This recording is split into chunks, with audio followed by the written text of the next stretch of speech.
A todos. Bueno, en primer lugar, daros las gracias por asistir a este debate en el que vamos a hablar sobre la figura y sobre la significación histórica de Américo Vespucio. Antes de entrar en el debate, me gustaría hacer una pequeña aclaración. En la conferencia del día 2 de febrero que da origen a este debate, me referí a Enrique el Navegante como monarca, cuando en realidad nunca llegó a ser más que infante de Portugal. Bueno, hecha esta aclaración, esta breve aclaración, procedo a presentar a nuestros dos ponentes de hoy. Cristóbal Colón de Carvajal y Borosabel y José María Blanco Núñez. Ambos representan la figura del marino ilustrado y humanista que tradicionalmente ha venido regalándonos la Armada Española. Y digo regalándonos porque es un auténtico regalo poder contar hoy con ambos ponentes. No quisiera extenderme mucho con sus currículos porque son ampliamente conocidos, pero me gustaría señalar que Cristóbal Colón de Carvajal y Borosabel, duque de Veragua, es descendiente directo de Cristóbal Colón y gran conocedor de su vida y de su obra. Capitán de fragata de la Armada en situación de retiro, piloto naval, especialista en armas submarinas, ha profundizado en el estudio de los descubrimientos geográficos españoles y portugueses durante los siglos XV y XVI. Y es autor de más de 250 artículos sobre esta materia. Académico correspondiente de la Real Academia de la Historia, socio de honor de la Real Liga Naval Española y académico de honor de la Real Academia de la Mar. Por su parte, José María Blanco Núñez es capitán de navío retirado, conferenciante habitual y autor de innumerables artículos y libros sobre temas navales. Fue Premio Virgen del Carmen en el año 1983, es asesor del Instituto de Historia y Cultura Naval, correspondiente de la Real Academia de la Historia, secretario general de la Real Academia de la Mar, socio de la Real Liga Naval Española y numerario de la Academia de Ciencias y Artes Militares. Y ya sin más preámbulos, vamos a iniciar este debate con una pregunta que dejo en el aire. ¿Puede afirmarse que la entrada en la historia de Américo Vespucio respondió a una consecuencia de la leyenda negra española? Bien, definitivamente no tiene nada que ver. Realmente Vespucio se hace famoso a raíz de la obra geográfica Introductio de la cosmografía Introductio de Waldseemüller, y estamos hablando de una fecha temprana de 1507. La leyenda negra, sin embargo, nace bastantes años después con motivo de las guerras de Flandes que mantiene la corona española contra todo lo que es en principio los protestantes, pero sobre todo por las independencias y las luchas internas de los nobles de esos países. O sea que definitivamente no. Bien. ¿Qué parte de culpa cabe atribuir a la corona española en la sobredimensión internacional de la figura de Vespucio? Bueno, pues evidentemente en febrero de 1505 Américo Vespucci es llamado a Toro, donde se celebran cortes y donde se va a celebrar una junta, hoy diríamos de expertos o de científicos, para la búsqueda del paso. Porque desde que don Cristóbal había llegado a la tierra firme, se dieron cuenta que había que encontrar un paso a ese mar grande que empezaron a saber que estaba al otro lado, que no se va a descubrir hasta 1513. Y en esas juntas de Toro se le hizo merced a Américo Vespucci de 12.000 maravedíes de ayuda de costa. Y se decidió nombrar a Vicente Yáñez Pinzón y a Américo Vespucio capitanes de una próxima expedición a la especiería. Y además a Vespucio se le dio carta de naturaleza, es decir, se le concedió la nacionalidad castellana, que le confería la condición de castellano a todos los efectos. Y lo firmó la reina doña Juana el 24 de abril de 1505.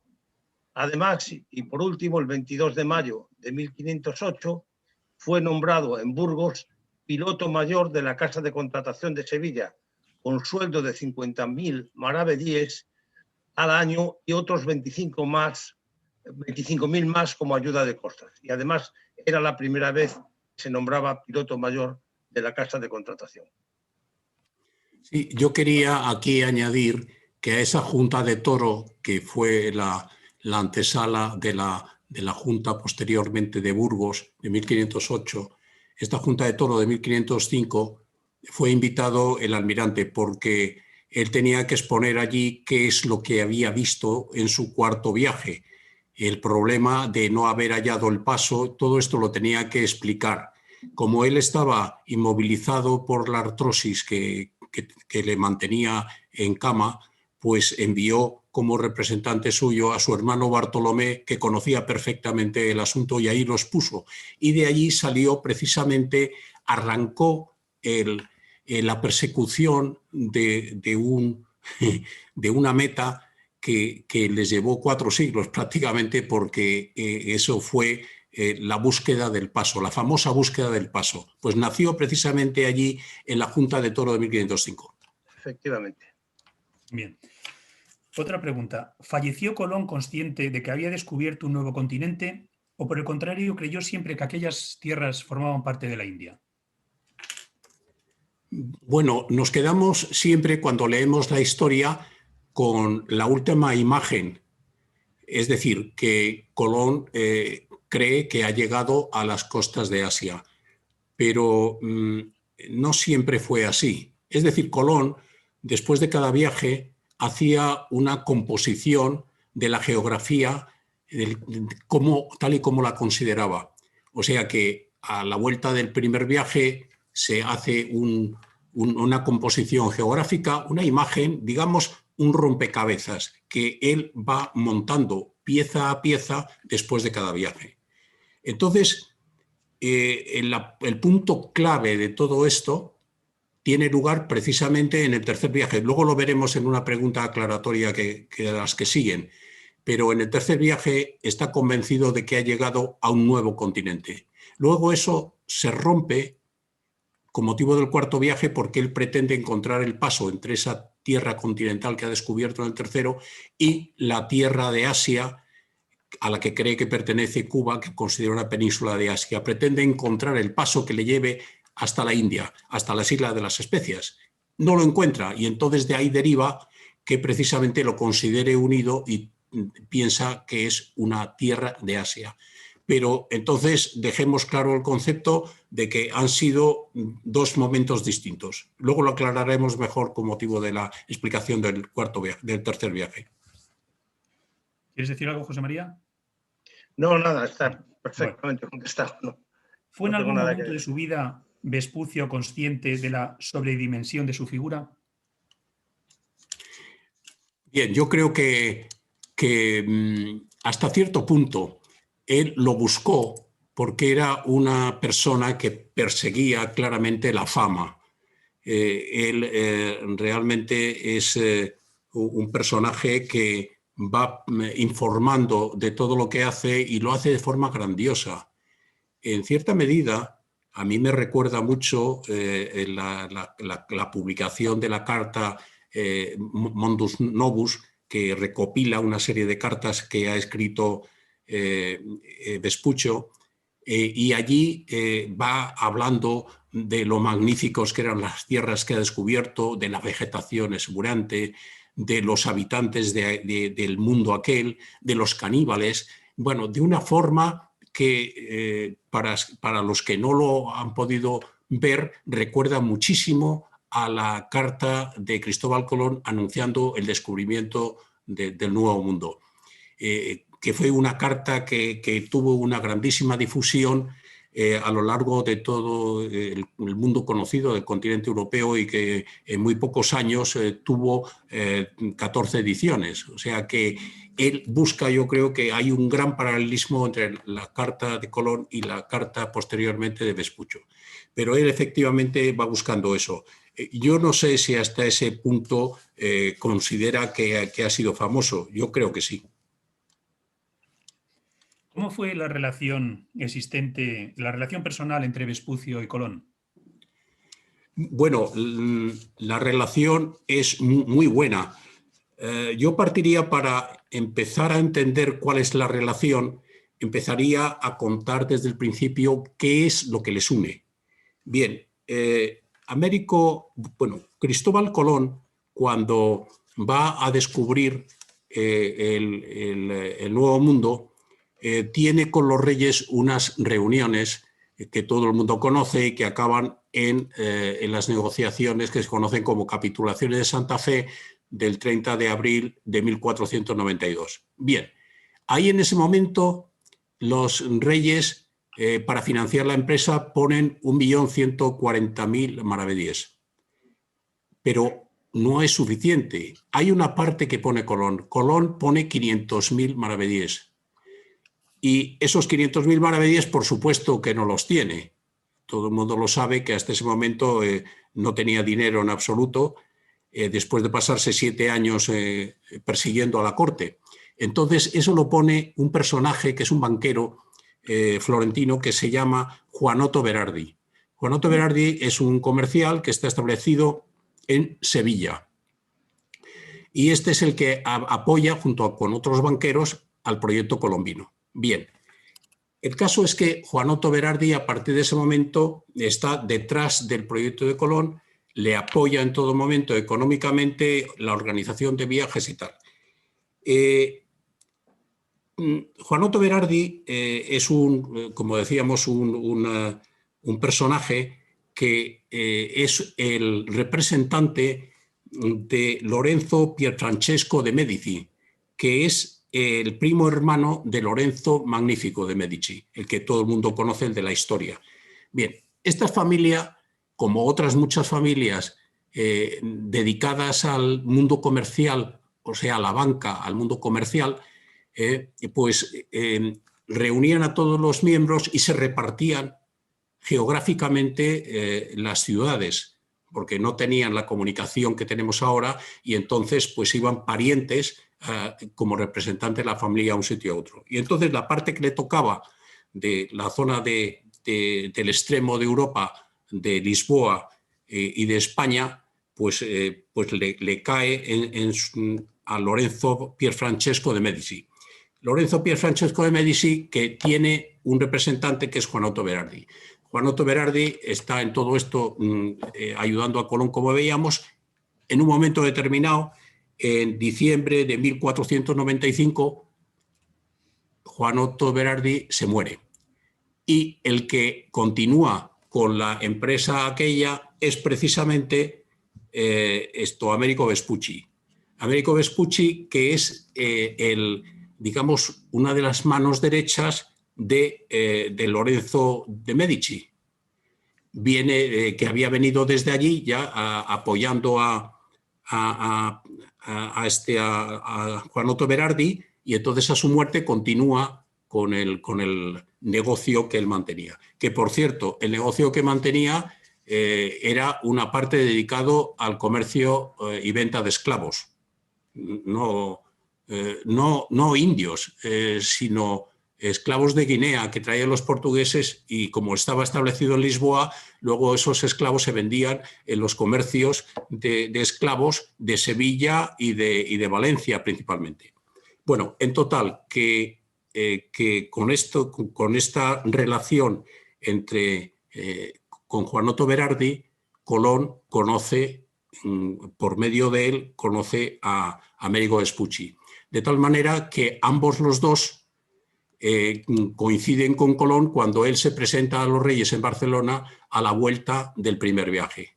Y ahí nace toda la historia. Realmente, a partir de ese momento,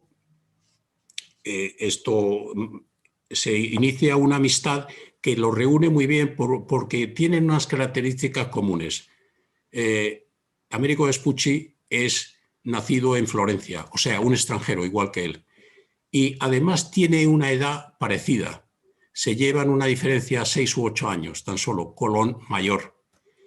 Y además tienen otra cosa, y es que Vespucci procede de una familia, de una buena familia, era hijo de un notario florentino, tiene una gran cultura, tiene una esmerada educación, está acostumbrado a las relaciones públicas, en fin, coinciden muy bien, es un gran conversador, Colón también lo es, y entonces nace allí una amistad que perdurará para siempre. Entonces él siempre tuvo muy buena relación con Vespucci, y en un momento determinado incluso lo escribe a su hijo Diego en una carta y le dice que que trate bien a Vespucci, que es un amigo suyo, que le es completamente leal a él y que no tiene problemas, y que efectivamente, que además que ha tenido mala suerte en la vida porque Berardi se arruinó y él también, y entonces pues ha pasado momentos penosos. O sea que la relación en todo momento es muy buena. Vale. A ver, Yo bueno, diría nada más que efectivamente todo eso es así, pero hay una diferencia también que hay que remarcar. Es que Colón siempre fue mandando, siempre fue dirigiendo, programando su viaje y como, digamos, capitán general de cada una de sus expediciones. En cambio, Vespucio fue de pasajero. Y esto lo veremos más veces a lo largo de estas preguntas. muy bien. Siendo el tercer viaje de Colón sustancial para entender este debate, ¿nos podríais explicar brevemente en qué consistió este viaje? Sí, efectivamente, es sustancial este debate porque realmente en el tercer viaje es donde se descubre el continente americano. Hasta ahora solamente se han llegado a las islas, pero en el tercer viaje Cristóbal Colón llega al continente americano. Bueno, ya ha ocurrido el tratado, ya se ha firmado el Tratado de Tordesillas, y entonces Colón va al Nuevo Mundo una vez más dispuesto a saber hasta dónde llega la raya que se ha trazado. Que, por cierto, esa raya no es la que él había aconsejado, porque él había aconsejado poner la raya a las 100 leguas de las Azores. Y eso, si lo hubieran hecho caso, que eso se lo dijo a los reyes, que en un principio se trazó por ahí la raya que fijaron las bulas papales, esa había sido inspirada por Colón. Bueno, pues si se hubiera mantenido ahí, no hubiéramos tenido los problemas con los portugueses y nos hubiéramos quedado España con todo el continente americano sin excepción. Bien, pero el caso está en que efectivamente los portugueses protestan y entonces deciden repartirlo así. Entonces él se va para allá, parte el 30 de mayo de 1498 de Cádiz, y entonces decide, bueno, después de pasar por Madeira, Canarias y Azores, y pasa por los archipiélagos portugueses para oír noticias, a ver si escucha algo de los portugueses, a ver cómo van en sus expediciones y tal. O sea, no es un paso porque tenga obligación imperiosa de pasar por allí, porque con pasar por Canarias le llegaba. Bueno, en total que después de salir de Cabo Verde, se dirige, como él dice, ya tiene una idea prefijada, va a bajar hasta casi el Ecuador, hasta la altura de Ghana, que está en los 5 grados norte, y entonces a partir de ahí va a coger hacia el oeste, dispuesto a llegar hasta las 370 leguas por lo menos. Bueno, entonces hace eso y entra en una zona de calmas que le tiene inmovilizado por las calmas durante 8 días, pero luego finalmente luego después ya, una vez que sale de las calmas, ya no quiere bajar más al sur para no volver a caer otra vez en la zona de las calmas, sino que sigue hacia el oeste hasta que se encuentra con la tierra. Avista la tierra y entonces tira un poco hacia las Antillas, que ya he conocido anteriormente, tira hacia arriba, hacia el norte, hasta que muy cerca ya se encuentra el día 31 de julio, el vigía desde la cofa avista 3 picos, que es la isla de Trinidad. Entonces, la isla de Trinidad, digamos, es la barrera que cierra por levante el Golfo de Paria, se introduce en el Golfo de Paria, lo recorre y luego posteriormente saldrá por el norte. Pero mientras tanto allí ocurre en el Golfo de Paria algo muy importante, y es que mientras entra en la embocadura de lo que se llama la Boca de la Sierpe, que es la entrada sur del Golfo de Paria, allí se encuentra con que hay una fuerte corriente de agua dulce. El Golfo de Paria también, está todo con agua dulce y entonces ve que está efectivamente ante la desembocadura de un río grandísimo.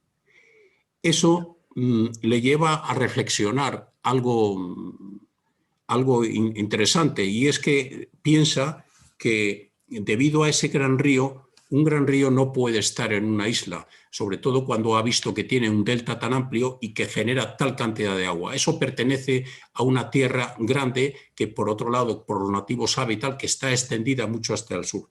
Y entonces él ya en carta a los reyes escribió: yo estoy creído que esta es tierra firme, grandísima, de que hasta hoy no se ha sabido, y la razón me ayuda grandemente por esto de este grande río y de esta mar que es dulce. Eso se lo escribe a los reyes. Entonces ha encontrado allí un nuevo mundo, un continente, y entonces entonces ya una vez pasado por allí, tiene los problemas de la vista y tal, y ya se va hacia el norte y llega a la isla de la Española, donde le espera ante una serie de desgracias, viendo que la gente está sublevada, y luego pues es el final del tercer viaje tan triste que regresa cargado de cadenas por orden de Bobadilla. Ese es el tercer viaje, y veremos que ahora tiene mucha relación con lo que sigue. Muy bien. Está suficientemente demostrado que Vespucio no llegó al continente americano antes que Colón. Lo hizo en la expedición de Alonso de Ojeda. ¿Podéis decirnos algo acerca de esta expedición y el papel que Vespucio jugó en la misma?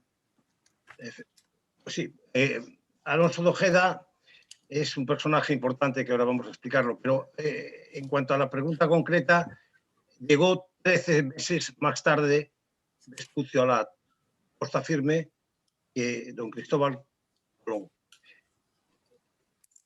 En ese tercer viaje colombino, que también ha descrito ahora don Cristóbal, esa arribada al delta del Orinoco es el 1 de agosto del 98. Efectivamente, el 18 de octubre del 98, Colón envió 5 naos para dar la noticia del descubrimiento de la costa firme. ¿Quién era Alonso de Ojeda? Que es un personaje nacido en un pueblecito muy pequeño que se llama Torrejoncillo del Rey, que está en la provincia de Cuenca. Pues fue un paje de la corte del primer duque de Medinaceli, don Luis de la Cerda, que se lo presentó al obispo de Badajoz, que era ni más ni menos que el famoso Juan Rodríguez de Fonseca, que luego será obispo de Burgos, y que desde 1494 presidirá la Junta de Indias y se convertirá en el mandamás de todo lo de Indias. Y que tenía alrededor de él una serie de personajes que son definidos en la historia como el clan de Coca. Fonseca consiguió enrolar a su paniaguado Ojeda en el segundo viaje de Colón. Y al llegar a Santo Domingo, Colón le encomendó una misión de adentrarse a buscar tripulantes extraviados y además a combatir con uno de los caciques de Cibao. Y cumplió con su cometido bien, o sea que Colón quedó satisfecho de su servicio. Pero consigue ser el primero que va a América mandando una expedición, y esto es importante, mandando una expedición, que no la va mandando Américo Vespucci, es Ojeda el que la manda, y donde lleva embarcado a Américo Vespucci y lleva de piloto nada menos que a Juan de la Cosa. El número de barcos de esta expedición es impreciso, hay diferencias de criterio entre los autores, pero llegaron a Maracaibo el 24 de septiembre de 1499 y siguieron la derrota del tercero de Colón. Arribaron al puerto de Santa María a mediados de 1500, que es cuando Juan de la Cosa va a comenzar a trazar su famosa carta. Al ver las casas lacustres del lago de Maracaibo, pues bautizaron como Pequeña Venecia, Venezuela, Venezuela. Y es importante también que hay un autor muy famoso, el catedrático señor Manzano, que achaca a que se van a encontrar en este viaje en el tercer viaje de Colón, unos indios de tez blanca para montar una historia de que antes que don Cristóbal había habido un piloto ignorado que dio noticias de ese continente. Pero no deja de ser una hipótesis de trabajo con pocos datos. Siguiendo con el viaje de Ojeda, yo quería decirles que los barcos que llevaba Ojeda se dividieron en dos. Unos bajaron a lo largo de la costa de Brasil y otros se dedicaron a recorrer el Golfo de Paria, y después los dos se juntaron en Santo Domingo. Efectivamente, capturaron esclavos que vendieron al llegar a España, pero desde un punto de vista económico la expedición fue un desastre porque solo consiguieron ganar 500 ducados a dividir entre los 50 participantes. Y eso lo consiguieron con el producto de los esclavos. Aunque otros autores dicen que trajo cantidad de granos de oro y de perlas preciosas de la isla Margarita. Sí, efectivamente, allí se habla de que ellos trajeron las perlas de la isla Margarita y además se capturaron a 222 esclavos indios que se trajeron a España de vuelta. Efectivamente, eso es cierto. Yo quería aclarar aquí una cosa importante para este viaje. Cuando Cristóbal Colón hizo el tercer viaje, luego desde la isla de la Española, escribió una carta a los reyes, que era una carta en la que cuenta cómo le ha ido la navegación, hasta dónde ha bajado, las latitudes, todo eso, ¿no? Que es una especie de derrotero, pero es que además lo acompaña de una carta de marear.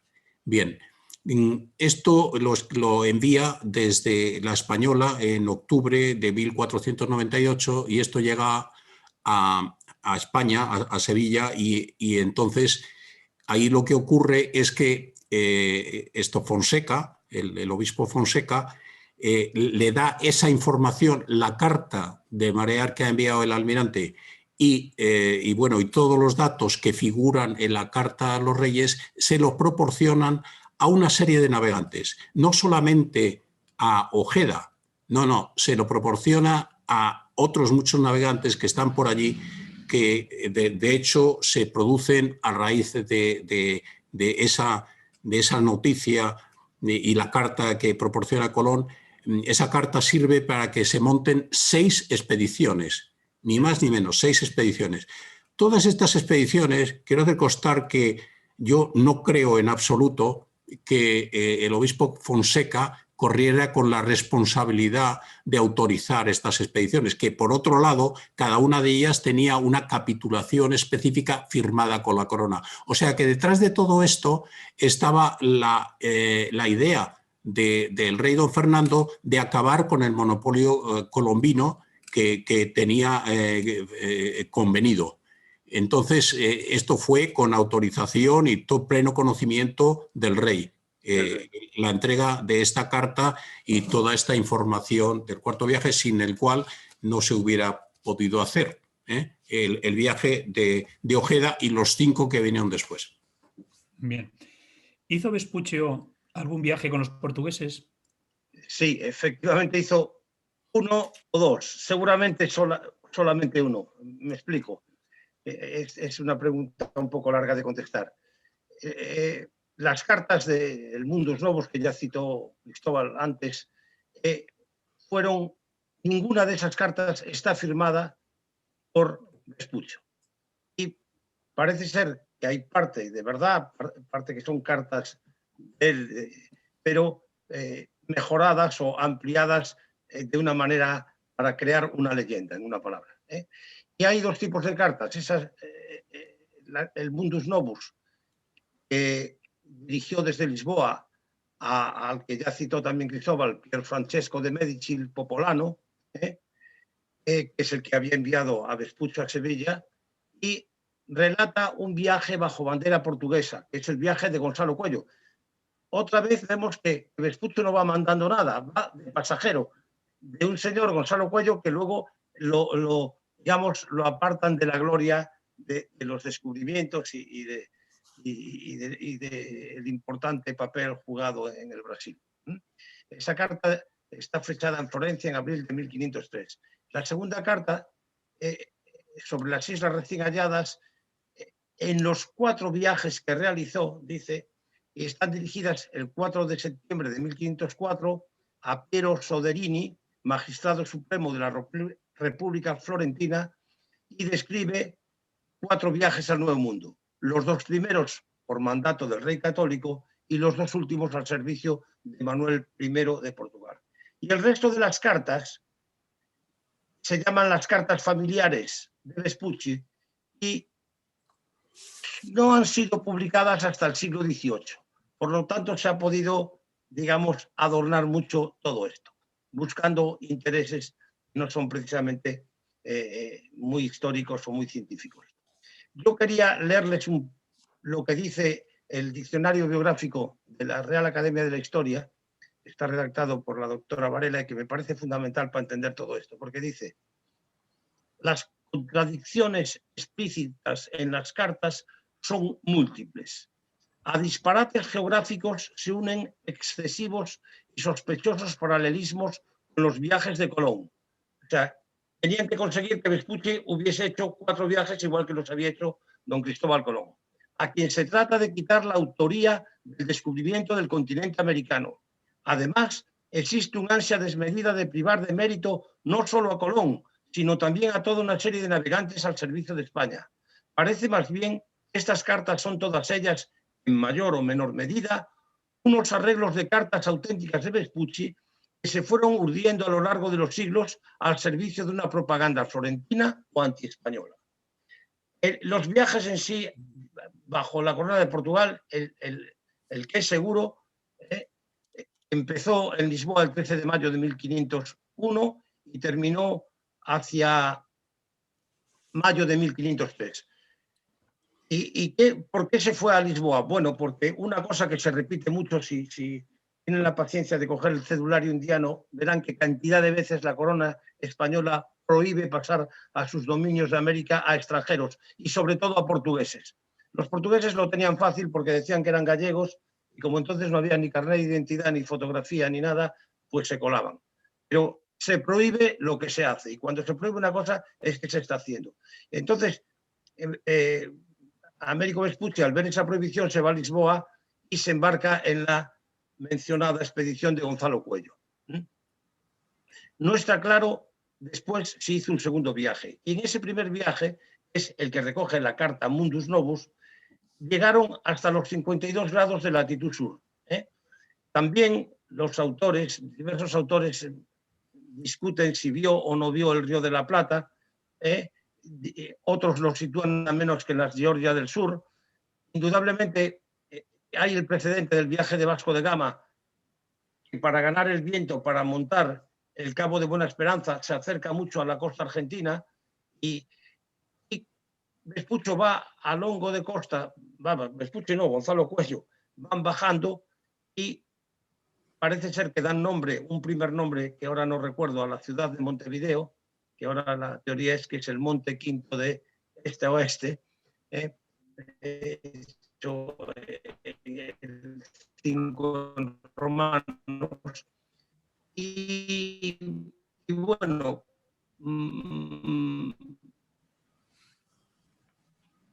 se sabían ya de los grados de latitud sur, se volvieron. Dice la crónica que en su recalada en Cabo Verde se encontraron con la expedición de Cabral, y que fue Cabral el que les dio instrucciones para navegar por la costa de Brasil.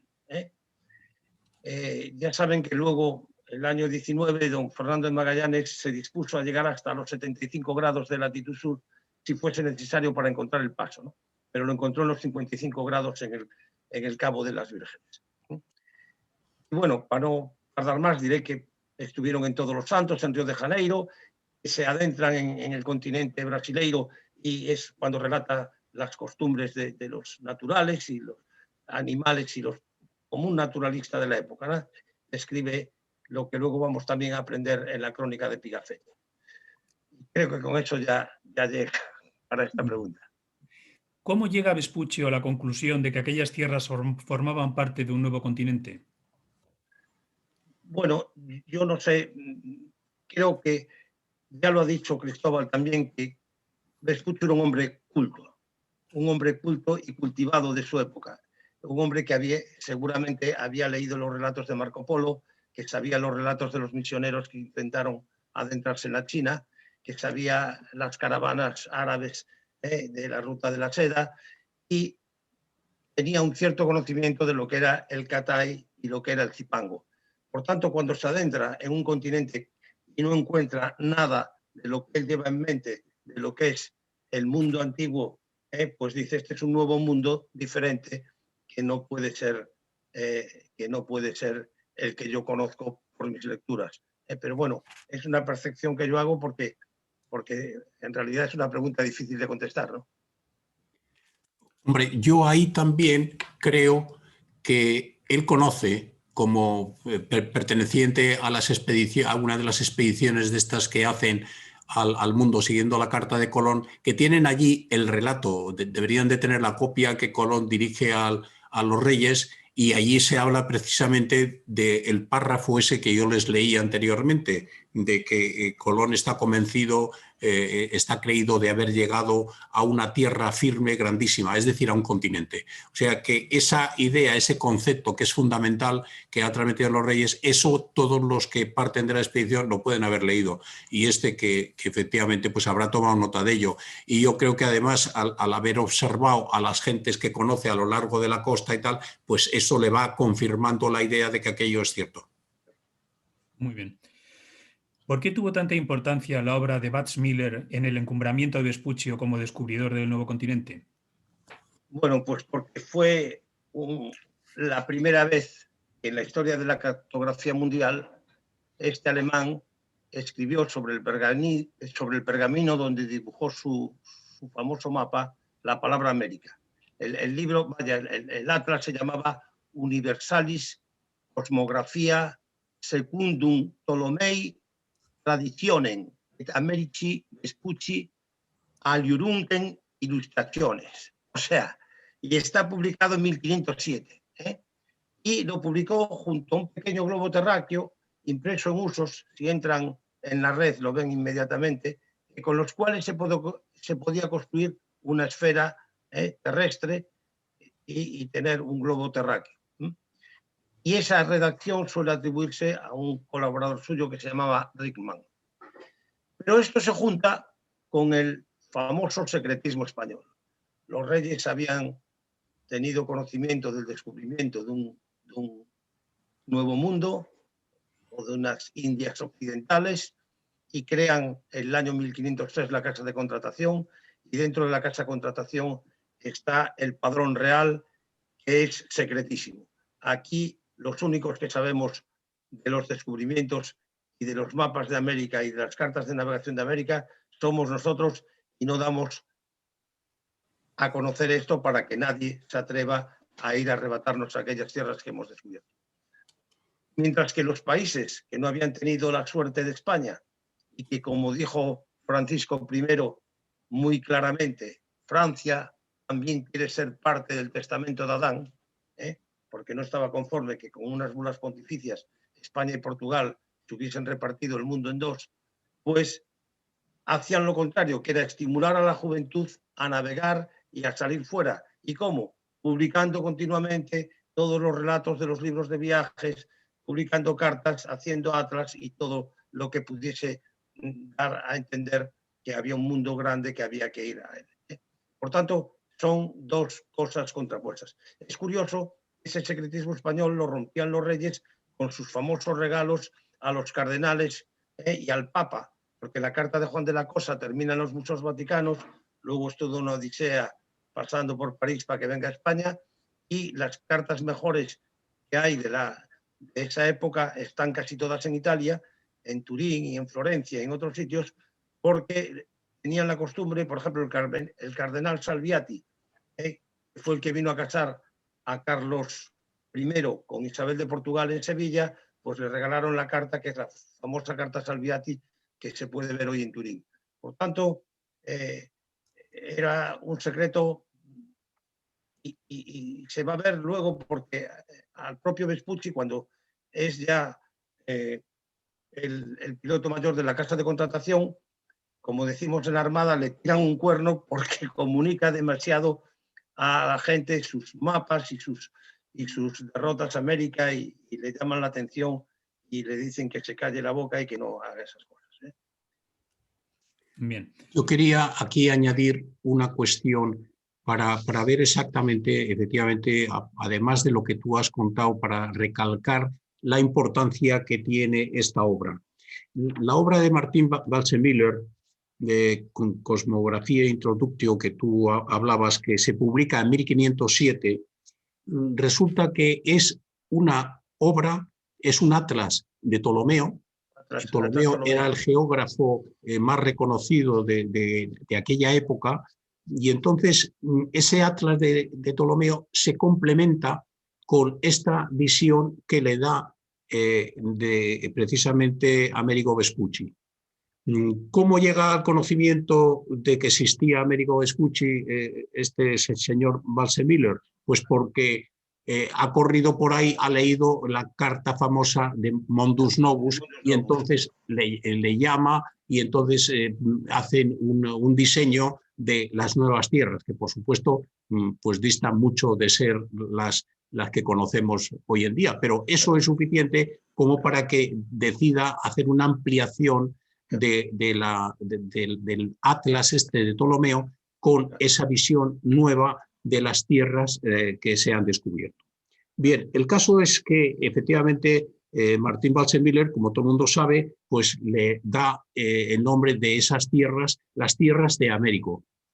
Pero ¿realmente fue consciente Waldseemüller de que aquello era injusto? Pues en un principio no se le ocurrió para nada.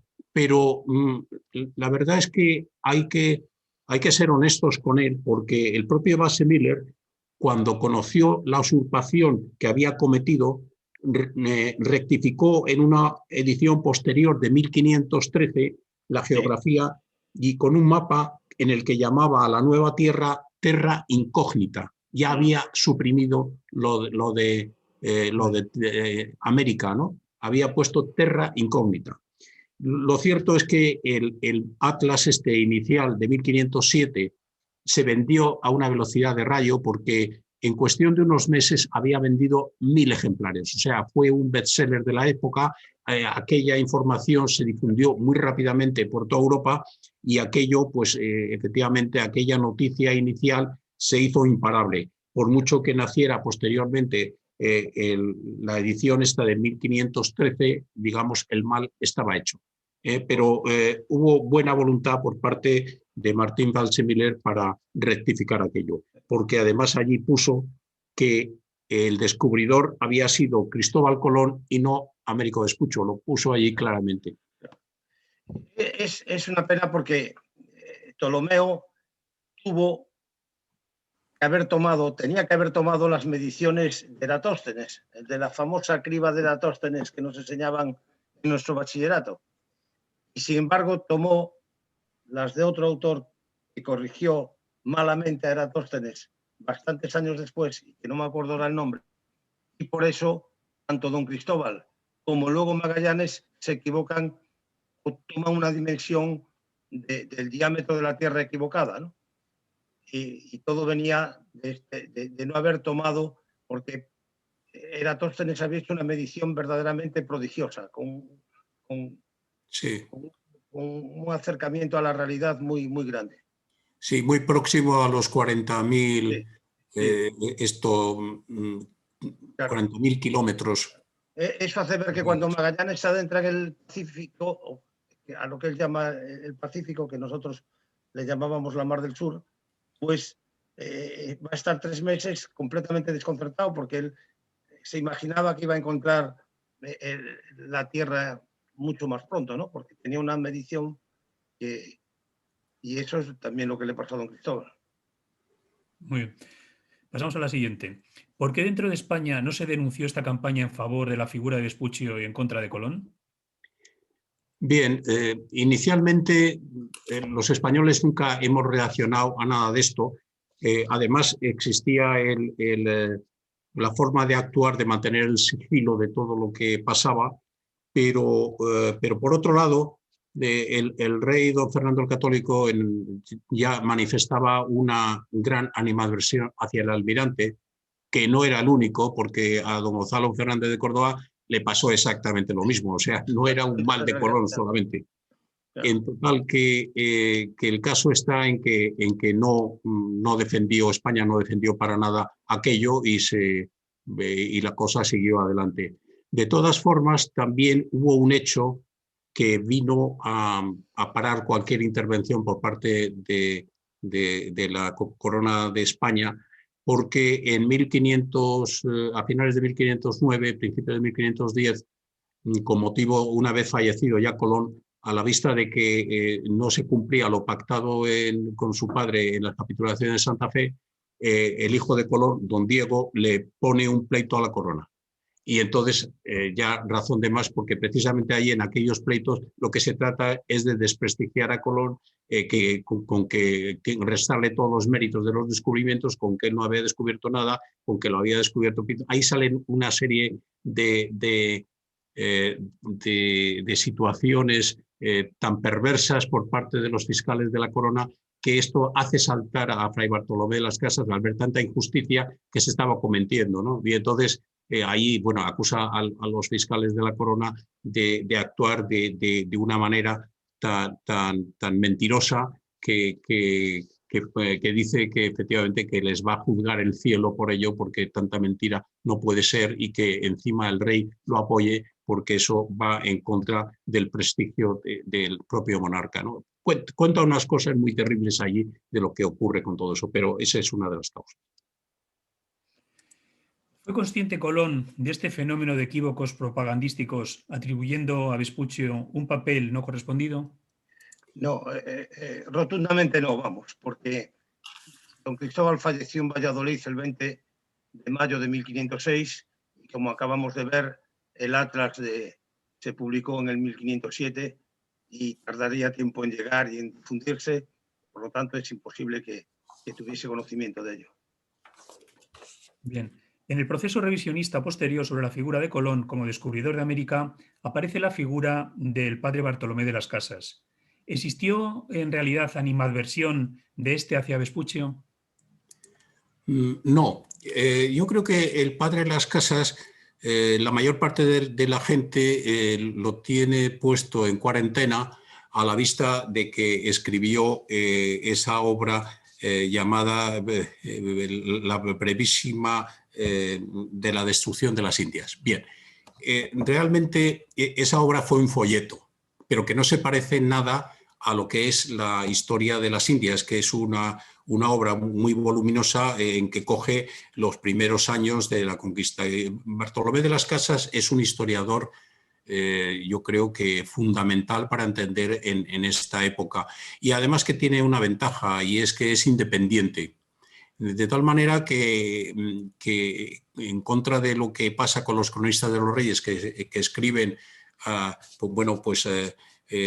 favor de lo que hacen, todo lo que hacen los monarcas y a gloria suya, Fray Bartolomé de las Casas no, lo que hace es descubrir, digamos, todo la verdad y además que se ilustra bien porque habla con todos los que han sido protagonistas de toda esta historia. Recurre a tener entrevistas con muchos testigos, con todos los que han participado y, en fin, que la historia que monta es bastante interesante. Es un poco larga y un poco tal vez difícil de leer porque en algún momento salta de unas cosas a otras, ¿no?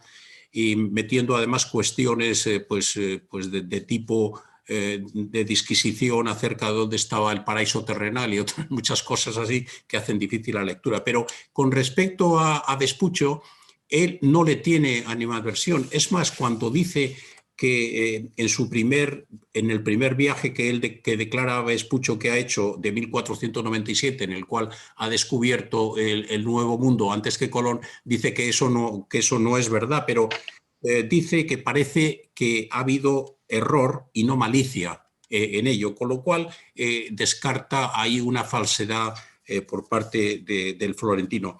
pero sin embargo hay otras cosas que las casas no está dispuesto a pasar. Y es que viene a denunciar perfectamente, como decía muy bien antes José María, que Vespucci lo que hace en todo momento es arrogarse él y solo él el mérito de todas las expediciones en las que participa, de tal manera que en sus relatos no aparece para nada en los nombres de los capitanes, en ninguno de los casos, ni Ojeda, ni La Cosa, ni Gonzalo Coello, nadie, o sea, solamente Vespucci y nada más que él. Eso es lo que pasa. Y entonces, efectivamente, de eso se queja y eso es lo que denuncia, pero no hay animadversión hacia Vespucci. Yo quería ampliar esto que has dicho, esto vale unas cosas nada más. Según nuestro querido profesor de Historia de la Escuela de Guerra Naval, que era nada menos el director de la Real Academia de la Historia, Romeu de Armas, don Antonio Romeu de Armas, demuestra que en el cuarto viaje todo lo que cuenta Bartolomé de las Casas es un plagio auténtico de lo escrito por don Hernando Colón. O sea que hay que reivindicar a don Hernando Colón también y saber que fue plagiado en lo que él escribió por Bartolomé de las Casas. Sí, efectivamente, es que una gran parte de las cosas... Bartolomé de las Casas lo que tiene de ventaja en su obra... Maneja mucha información, claro. Maneja muchísima información, maneja toda la información que tiene el almirante y luego además, como decía antes, recurre a los testigos. Y los testigos del cuarto viaje que estaban allí en vida eran Bartolomé Colón y su hijo Hernando. Y Hernando había ido escribiendo la historia del cuarto viaje y es lo mejor. Con 13 añitos. Historia. Porque él participó allí a pesar de que tenía 14 años, pero vamos, su padre lo tenía en la cámara escribiendo todos los días su diario ajeno al del almirante, ¿no? Sí, porque él tenía artrosis ya en la mano y no podía escribir bien, efectivamente. Bien. ¿Estuvo Vespucci bien considerado por los reyes católicos? Sí, ya lo creo. Por supuesto que sí, efectivamente, realmente Américo Vespucci se llevó una gloria muy por encima de la que tenía, cosa al contrario de Colón. Que por cierto, yo quería decir aquí, hablando de Vespucci, una cosa muy curiosa, y es que habíamos hablado un poco de los orígenes, cómo empezó la relación de Colón y Vespucci, y cómo Américo Vespucci había llegado a España como un representante de Lorenzo Pierfrancesco de Medici en Sevilla, y con todos sus negocios que tenía acerca de la venta de esclavos y demás. Pero cuando este comerciante, porque era un comerciante, no era un navegante al uso, ¿cuándo entra en la mar? Pues Vespucci entra en la mar a los 53 años con el viaje precisamente de Ojeda del 18 de mayo de 1499. O sea, hasta los 53 años él no, se ha mantenido en tierra. Es cierto que para dar el salto de un lado a otro, eso solamente es posible porque él tenía un gran conocimiento en la organización de las flotas, porque había participado en toda la organización de las flotas que llevaba a cabo, que el director de todo aquello era el obispo Fonseca en Sevilla, pero él actuaba como factor o como representante de Colón, y como Colón tenía la posibilidad de aportar un dinero para la organización de las flotas, él estaba allí para controlar. O sea que conocía acerca de la organización de las flotas y tenía contactos con los navegantes. Por eso se pudo meter en la expedición de Ojeda. ¿Qué significado tenía que Vespucci alcanzara el cargo de piloto mayor de la Casa de Contratación y en qué consistía realmente este cargo? Bueno, pues el piloto mayor era un cargo designado por la corona para que se encargase de la preparación y ejecución de expediciones montadas por la Casa de Contratación de Indias. Para el puesto se requería ser un navegante experto, con capacidad de navegar por todo el globo terráqueo, trazar de rutas, elaborar cartas y mapas e incorporarlos al padrón real, del que ya hablamos. Entre las responsabilidades de un piloto mayor estaba también la de ser el presidente del tribunal que examinaba a los aspirantes al puesto de piloto y era el censor de las cartas que se elaboraban y de los instrumentos de navegación, que la verdad que no eran demasiados, porque todavía no estaba muy desarrollado el instrumental. Para realizar sus funciones contaba con ayuda de otros pilotos y de cartógrafos, y precisamente el 22 de marzo de 1508, don Fernando el Católico, que ahora al oír a Cristóbal recordaba que parece ser que fue el personaje que inspiró a Maquiavelo para hacer el príncipe, pues asignó el cargo por primera vez a Américo Vespucio. Y eso era.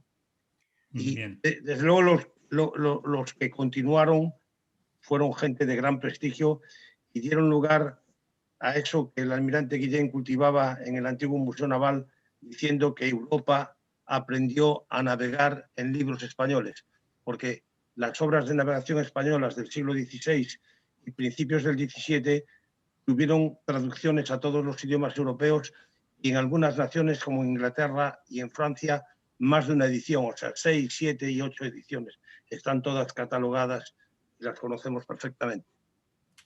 Muy bien, tenemos aquí en el... Perdón, Cristóbal. La verdad es que dentro de todo eso es curioso que al ser elegido Vespucci como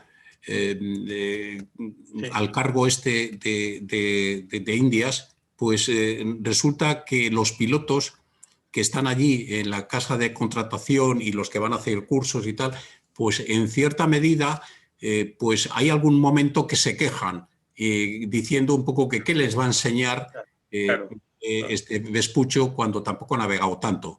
Realmente el cargo de piloto mayor de la casa de contratación, que es el primero en ocupar este cargo, pues realmente se lo hubieran podido dar a cualquier otro de los grandes navegantes españoles. O sea que ahí se ve perfectamente el favor real, porque ya el 24 de abril de 1505, cuando va a Toro, por cierto, con una carta de presentación del almirante debajo del brazo, pues la reina Juana le concede carta de naturaleza, que es bueno, pues es el reconocimiento de nacionalidad, ¿no? Y entonces ese es el primer paso, pero luego también le concede una ayuda de costas para que se mantenga por allí. Y luego, efectivamente, el cargo de piloto mayor tiene un sueldo importante de 50.000 maravedíes, más otros 25.000 de ayuda de costas, o sea, 75.000 maravedíes al año. Es un buen sueldo y de hecho él se mantiene allí en Sevilla pues, hasta su fallecimiento en 1512. Pero por eso recordaba yo lo del maquiavelismo, porque tú has recordado de los pleitos colombinos, está todo mezclado, ¿no? Y hay que destruir a uno para encumbrar a otro, ¿no? ¿Qué países? Tenemos 3 preguntas ya para terminar del chat que han entrado. ¿Qué países favorecieron el encumbramiento de Vespuccio? Pues yo no sabría decirlo exactamente, pero básicamente era un asunto de las repúblicas italianas, especialmente yo pienso que fue Florencia, Venecia, quien realmente un poco lanza todo esto, la idea de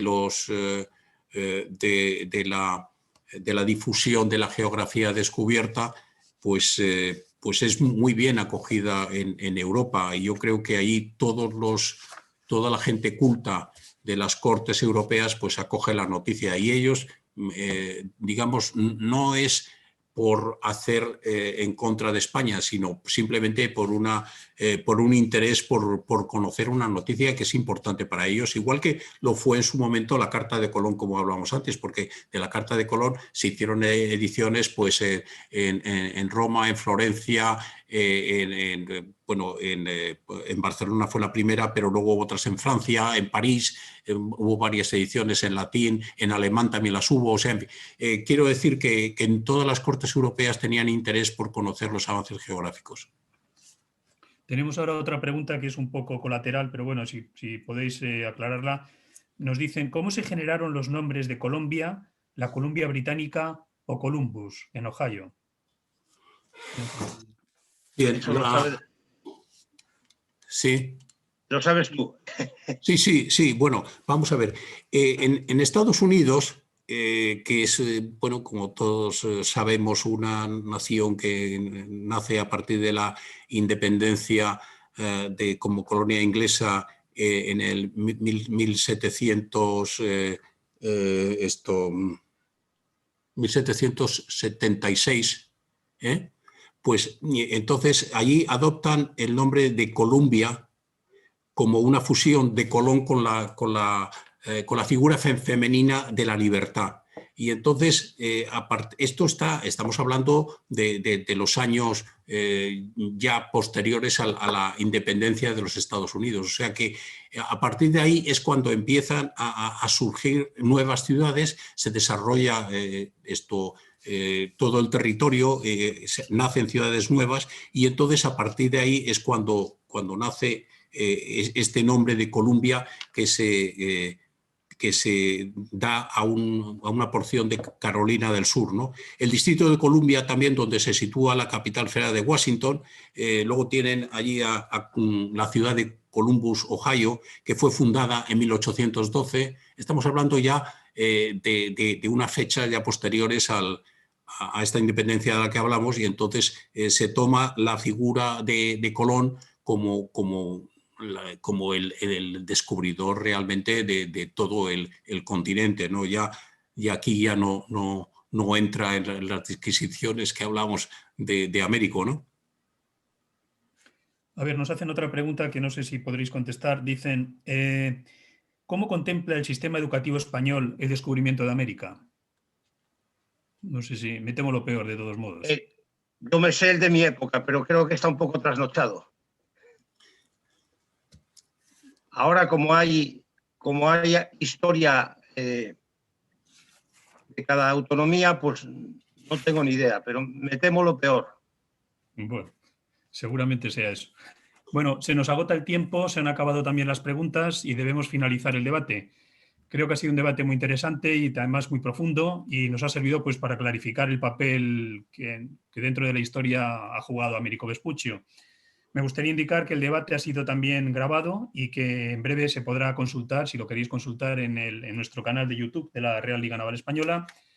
Dar las gracias a nuestros ponentes por sus brillantes exposiciones y recordar que la segunda conferencia de este ciclo de paradojas, caprichos e ironías de la historia marítima tendrá lugar el próximo 2 de marzo y correrá a cargo de Marcelino González, con una exposición bajo el título de la explosión del Maine.